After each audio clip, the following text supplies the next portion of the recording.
Bayi umur 0 sampai 6 bulan disarankan untuk hanya mengkonsumsi ASI saja. Mengapa ya?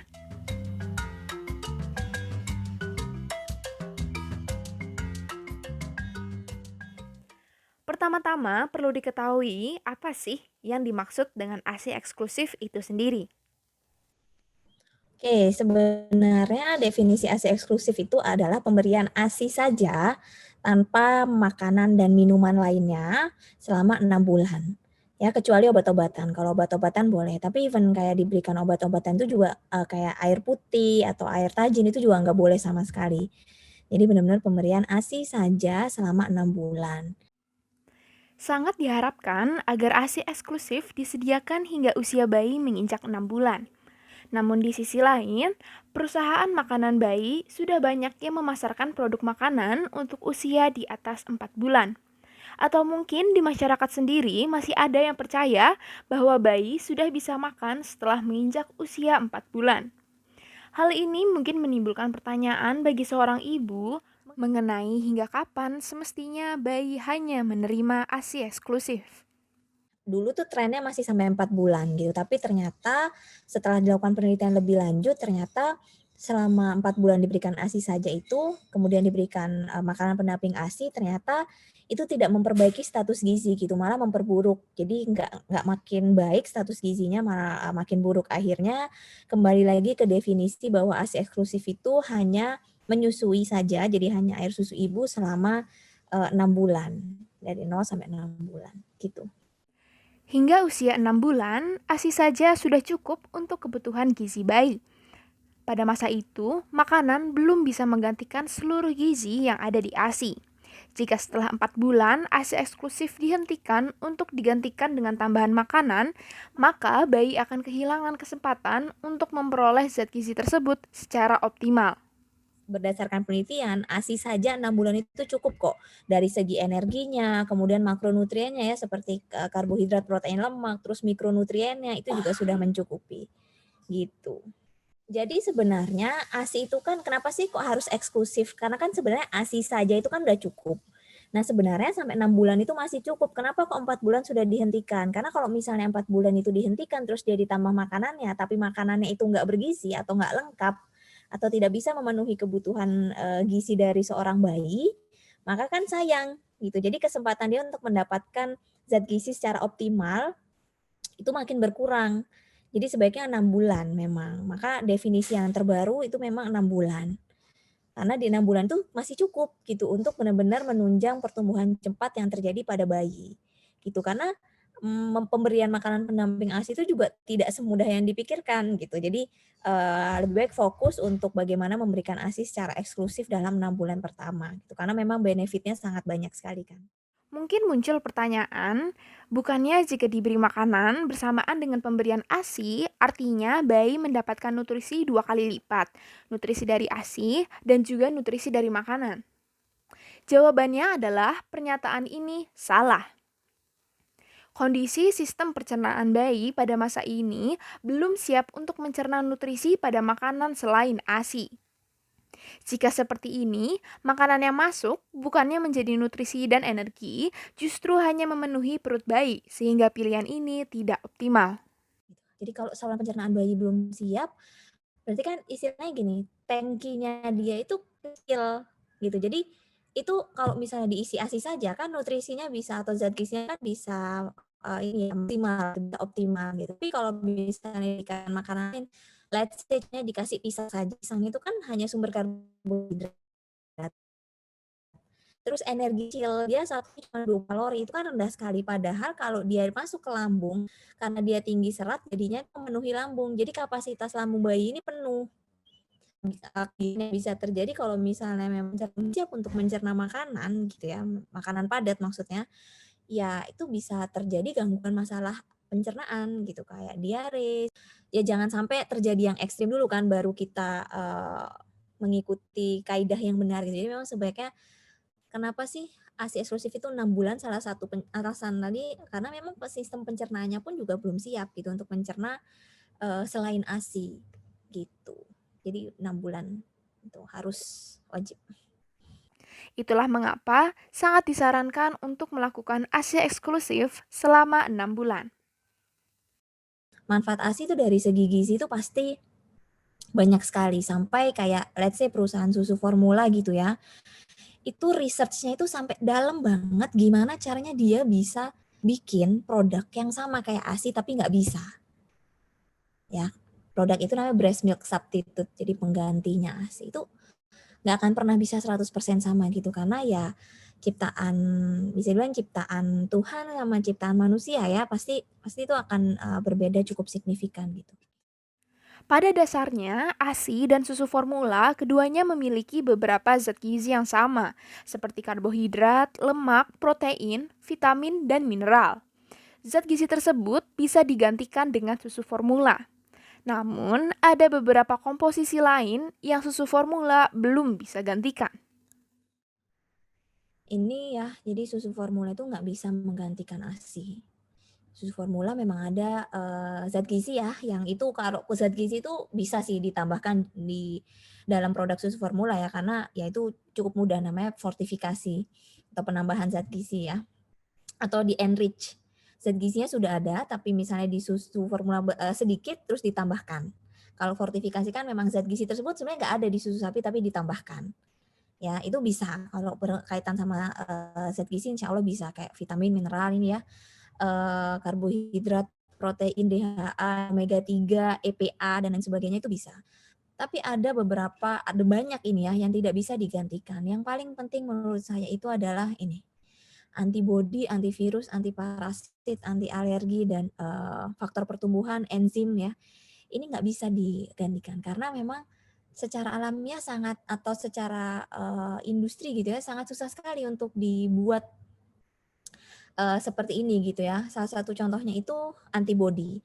Kalau misalnya ini berdasarkan pengalaman saya. Jadi waktu saya dulu selama 6 bulan menyusui, pernah satu kali itu sakit flu. Flu ya agak parah gitu ya, flu. Kemudian ASI saya itu jadi warna hijau. Di awal tuh saya kaget, benar-benar hijau, benar-benar hijau kekuningan gitu. Aneh kan, padahal biasanya warnanya putih gitu ya, putih pekat gitu. Ternyata setelah saya belajar lagi lebih dalam gitu ya, itu banyak antibodinya. Jadi ketika bayi saya itu menyusui atau minum ASI itu gitu, dia dapat antibodi yang dihasilkan karena saya flu. Karena kan ketika kita dalam kondisi sakit gitu ya, itu kan tubuh kita memproduksi antibodi yang mungkin sekarang terkenal IgG, IgM, antibodinya COVID-19 itu. Ketika kita flu dulu sebelum ada COVID pun kita juga mengeluarkan antibodi. Yang itu akan terkandung di dalam ASI, dan secara otomatis kalau bayinya ini menyusui, dia dapat antibodinya. Jadi dia nggak sakit kayak ibunya. Gitu. Berbicara mengenai antibodi, mungkin belakangan ini muncul pertanyaan, apakah yang harus dilakukan jika ibu yang menyusui terkonfirmasi positif COVID-19? Ibu yang positif COVID-19 masih dianjurkan untuk menyusui jika gejalanya hanya ringan ke sedang. Gitu ya, kecuali kayak kondisi berat udah benar-benar nggak bisa, memang harus perawatan yang intensif baru bisa. Tapi kalau misalnya masih bisa menyusui secara langsung dianjurkan, atau menggunakan ASI perah. Kalau memang takut tuh masih dianjurkan karena virus pun nggak ditemukan di ASI gitu. Hingga saat ini, data yang ada tidak menunjukkan adanya penularan COVID-19 secara vertikal dari ASI ibu ke anak. Konsekuensi dari tidak memberikan ASI kepada bayi dan memisahkan ibu dengan bayinya lebih signifikan dari resiko bayi terkena COVID-19. Karena infeksi yang biasanya terjadi pada bayi hanya menimbulkan gejala ringan ke sedang. Yang terpenting adalah untuk menjaga protokol kesehatan selama menyusui. Protokol tersebut adalah pertama, menggunakan masker setiap menyusui atau saat dekat dengan bayi. Kedua, mencuci tangan sebelum dan sesudah menyentuh bayi. Ketiga, bersihkan semua permukaan secara berkala. Kalau misalnya mau lebih ekstra lagi mungkin bisa pakai sarung tangan gitu ya. Jangan lupa juga cuci tangan dulu sebelumnya, kemudian sebisa mungkin ketika menyusui nggak usah ngomong. Itu walaupun sudah pakai masker ya, tapi kayak ya itu perlindungan ganda lah. Mungkin hanya whispering saja boleh, apa ya whisper itu? Berbisik gitu ya, tapi nggak ngomong secara lantang, itu bisa. Kemudian kalau misalnya dia harus isolasi mandiri di luar rumah, itu disarankan pakai ASI perah. Jadi ibunya tetap, pumping gitu ya, karena kan ASI itu kan, supply demand kan, harus tetap dikasih sinyal ke tubuh bahwa, ada kebutuhan, ada demand gitu, jadi supaya ASI-nya itu bisa supply terus. Itu boleh kecuali tadi ibunya yang benar-benar dalam kondisi yang sangat berat gitu ya, kayak harus dirawat di ICU misalnya, itu baru, tidak bisa. Tapi itu pun rekomendasinya itu nggak boleh langsung susu formula. Kalau masih ada ASIP simpanan, ASIP dulu. Atau kalau misalnya tidak ada, bisa cari, ibu sambung, bisa cari ASI dari ibu lain, gitu. Baru kalau misalnya mentok banget, baru susu formula. Jadi, bagi ibu menyusui yang positif terkena COVID-19, tidak perlu takut untuk tetap memberikan ASI kepada anak. Selalu ingat untuk tegakkan protokol kesehatan selama melakukannya. Jadi kalau misalnya ibunya sembuh nih, saya juga, penyintas COVID sebenarnya. Saya pernah kena COVID dalam kurun pandemi ini. 2 hari saya sudah bergejala waktu itu, tapi belum swab-nya belum keluar, saya masih menyusui. Saya masih menyusui, itu padahal udah ada gejala COVID ya, kayak nggak bisa cium, kemudian, indera perasaannya berkurang, tapi saya masih menyusui, gitu. Kemudian hasil swab-nya keluar, saya positif, itu akhirnya saya, nggak menyusui, akhirnya menyapih gitu, karena juga waktu kemarin tuh anak saya juga usianya udah 23 bulan, jadi kayak sebulan lagi sudah memang harus lulus kan ASI-nya gitu, udah 2 tahun gitu, jadi udah, akhirnya nggak menyusui. Itu pun, iya bisa mentransfer antibody, jadinya dia lebih ke-protect. Kalau misalnya ya nauzubillah ya, tapi kalau misalnya even kayak ada virus yang masuk, tapi somehow itu ke-protect dan dia pun waktu saya swab kan juga negatif gitu hasilnya. Jadi ya ini juga pengalaman yang bisa saya share ya ke teman-teman dan juga ke, ibu-ibu yang lain gitu ya. Kalau, ternyata ASI juga justru sifatnya itu protektif gitu, bukan artinya ketika ibunya sakit terus menularkan gitu, enggak. Karena benar-benar sudah ada juga publikasi jurnalnya di tahun 2020 kalau, memang tidak ditemukan virus aktif yang bisa menularkan di dalam ASI, gitu. Selain manfaat gizi, ASI juga dapat memberikan manfaat dalam bentuk lain, baik untuk anak maupun ibunya sendiri. Salah satu manfaat itu adalah manfaat emosional. Seperti dalam proses pemberian ASI, ibu dan anak dapat memperoleh kesempatan untuk bonding. Kemudian manfaat lain yang di luar dari segi gizi itu adalah kedekatan ya. Jadi kayak aspek emosional itu juga luar biasa sih. Maksud saya kayak mungkin saya nggak bisa menggambarkan juga pakai kata-kata, tapi itu luar biasa kayak ngerasa anak itu sangat membutuhkan kita gitu ya. Jadi kitanya juga ngerasa sebagai bukan berarti saya bilang kalau yang, susu formula itu nggak bisa mendapatkan kedekatan itu enggak ya.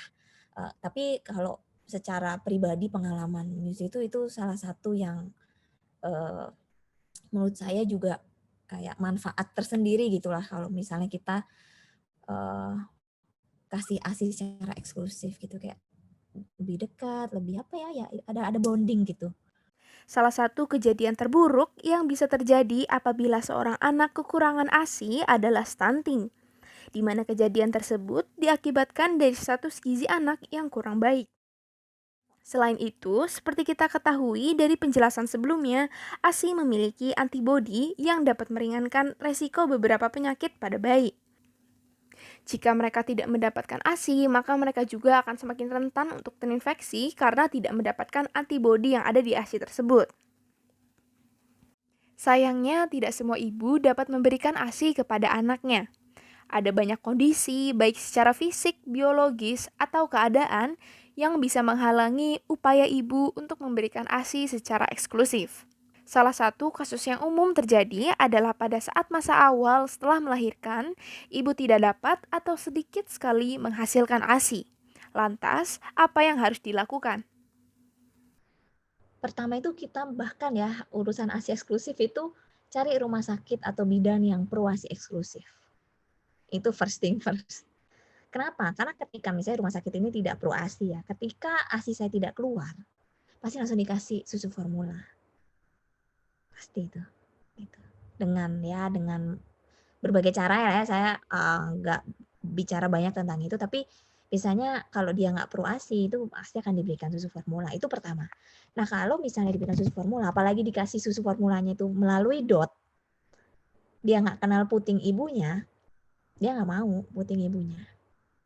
Gitu. Jadi cari rumah sakit yang pro ASI, biasanya kalau rumah sakit pro ASI dia juga pro IMD. Jadi segera setelah melahirkan, baik itu sesar maupun normal, itu langsung inisiasi menyusu dini. Jadi salah satu upaya untuk mensukseskan atau supaya ASINya itu lancar, itu IMD dulu. Jadi benar-benar bayi baru banget brojol kan. Brojol apa sih? Baru banget lahir kan, bahasanya brojol. Baru banget keluar nih, baru banget dilahirkan. Dia kan ada insting untuk bertahan hidup kan. Nah, insting bertahan hidup itu yang dicari ketika IMD nanti supaya anaknya itu cari puting ibunya sendiri gitu. Tapi kalau sesar beda sih, karena kan kalau sesar kan dari atas ini ya. Jadi kepalanya arahnya sini ke arah puting itu biasanya dipegangin, jatuh dong kalau enggak gitu kan. Kalau sesar biasanya nggak jalan sendiri, tapi kalau normal tuh dia bisa jalan sendiri. Benar-benar dari perut itu ditaruh perut itu dia jalan sendiri nyari puting ibunya karena dia kan haus apa segala macam. Dia kayak cari safe place gitu loh buat dirinya. Gitu akhirnya mendatangi puting ibu gitu. Jadi itu pertama, cari dulu yang rumah sakit yang pro ASI. Kalau perlu shopping rumah sakit mungkin ya atau bidan gitu. Bidan juga ya kalau kita bicara sesuatu yang mungkin kalau bicara profesi tertentu kan ya nggak semuanya lurus gitu ya. Ada beberapa juga yang tidak pro ASI gitu. Jadi cari yang memang benar-benar pro ASI. Kemudian apabila tidak keluar, jangan stres dulu.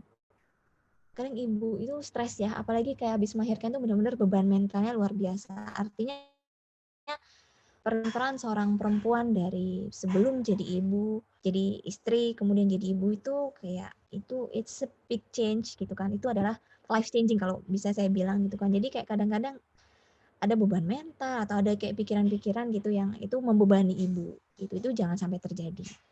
Ya jadi itu. Kalau misalnya nggak keluar. Terus yang ketiga minta bantuan suami. Baik itu dukungan moral, ya jadi kayak support. Kemudian bisa juga ketika si tidak keluar dibantu, pakai alat bantu. Dipompa, kayak misalnya kan ada beberapa kasus itu yang bayinya itu kayak mulutnya kecil, sedangkan puting ibunya besar. Jadinya kayak nggak pas gitu, akhirnya tubuh ini nggak dapat sinyal gitu. Kalau butuh nih ASI gitu. Akhirnya bisa dipompa sebenarnya. Pompa untuk ngasih sinyal ke tubuh. Kadang itu benar-benar kayak dikit banget, benar-benar 1 tetes, 2 tetes, padahal udah 15 menit. Itu tuh nggak apa-apa. Benar-benar jangan stres di situ. Sambil makan banyak gitu. Karena kan memang anak itu bisa bertahan kan sampai kurang lebih 2-3 hari. 48 jam sampai 72 jam ya nggak makan atau minum apapun. Gitu. Selain support suami, tentunya support keluarga juga penting sih. Salah satu kunci terpenting adalah untuk menjaga kesehatan mental ibu. Pastikan untuk tidak stres terlebih dahulu, dikarenakan stres dapat mempengaruhi produksi dari ASI. Perlu ibu ingat bahwa ada banyak cara untuk memberikan yang terbaik bagi anak. Beberapa kondisi mungkin tidak dapat dirubah. Namun, dengan upaya yang keras, akan selalu ada jalan lain yang dapat dilalui. Jadi kalaupun even ibu itu tidak bisa memberikan ASI eksklusif, tapi kita tetap respect dia sebagai ibu gitu ya, atas perjuangan yang memang sudah dia lakukan untuk bisa memberikan ASI eksklusif gitu. Jadi ya saya ASI gitu, maksudnya saya sangat mendukung ibu lain juga untuk bisa mengasihi, tapi somehow ketika perjuangan itu benar-benar sudah mentok dilakukan, ya sudah itu. Sampailah kita di penghujung video. Sebelum diakhiri, ada saran penting dari Pukonita untuk ibu yang sedang menyusui. Oh ya ini penting juga ya untuk ibu yang akan menyusui atau sedang menyusui, nggak perlu diet yang terlalu ketat ya. Karena itu juga bisa mengurangi kadar zat gizi di dalam ASI gitu. Jadi dan itu sebenarnya proses menyusui itu sebenarnya bisa membantu untuk menurunkan berat badan gitu. Ya, kalau memang kita menyusuinya memang maksudnya sesuai sama demand dari bayinya ya, sering pumping dan sebagainya, praktek-praktek yang benar itu juga pasti bisa membantu untuk menurunkan berat badan gitu. Jadi jangan diet yang terlalu ekstrim gitu ya, makan makanan yang bergizi, seimbang. Jadi harus selalu ada sumber karbohidrat, kemudian sumber protein baik itu hewani maupun nabati, kemudian sayur dan buah. Juga jangan lupa 3 sampai 5 porsi sehari. Itu tetap harus dipatuhi ya untuk ibu menyusui. Kemudian juga lebih hati-hati apabila menggunakan suplemen maupun obat-obatan ya, karena kadang ada beberapa yang indikasinya itu tidak boleh untuk ibu menyusui maupun ibu hamil gitu yang akan menyusui gitu kan. Jadi kalau pesan terkait dietnya itu nggak usah terlalu diet ketat gitu. Nanti setelah menyusui baru kalau memang kita benar-benar mau kayak turun berat badan sekian puluh kilogram baru. Itu nanti setelah menyusui gitu. Sekarang dimaksimalkan dulu. Kita punya comfort food ya.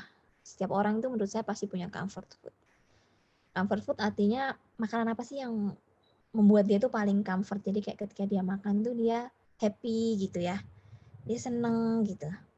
Nah itu ketika menyusui itu juga mungkin bisa lebih sering dikonsumsi lah. Karena itu ya meningkatkan mood, jadi bikin kita happy, mental kesehatan mental kita juga terjaga. Jadi proses menyusuinya juga lancar. Do something that makes you happy. Kemudian jangan mudah untuk tergoda sama, kan kadang di sosial media terutama di Instagram kan banyak ya ibu-ibu yang sharing hasil pumpingnya itu banyak dan segala macem. Itu jangan mudah kayak, oh hasil pumpingku kok nggak segini ya, kok nggak sebagus ini, nggak sebanyak ini gitu. Hal-hal kayak gitu juga mesti dihilangkan. Karena ya kita beda dengan ibu lain. Kemungkinan waktu dia posting itu kan kita nggak tahu cerita di balik postingan itu kan, gitu. Jadi kita kalau bisa jangan gampang stres dengan hal-hal seperti itu. Dihilangkanlah hal-hal kayak gitu. Kita fokus aja ke diri kita sama anak kita. Gitu. Pokoknya makan bergizi seimbang tadi ya. Isi piringku jumlah karbohidrat sama jumlah sayur sama, jumlah protein hewani sama jumlah buahnya sama. Jadi kalau dibagi di dalam satu piring. Sekian dari kami. Semoga video ini dapat memotivasi ibu untuk memberikan ASI eksklusif selama 6 bulan. Pokoknya untuk ibu-ibu semuanya baik yang akan menyusui atau sedang menyusui, even saya mau bilang ibu-ibu semua hebat dan harus meneruskan perjuangan ya untuk tetap menyusui kalau bisa eksklusif sampai 6 bulan dan nanti dilanjutkan sampai 24 bulan. Itu sih pokoknya jangan gampang stres ya, harus happy terus karena happy mothers means happy baby. Jadi harus happy terus, ASINya lancar terus, bayinya kenyang terus.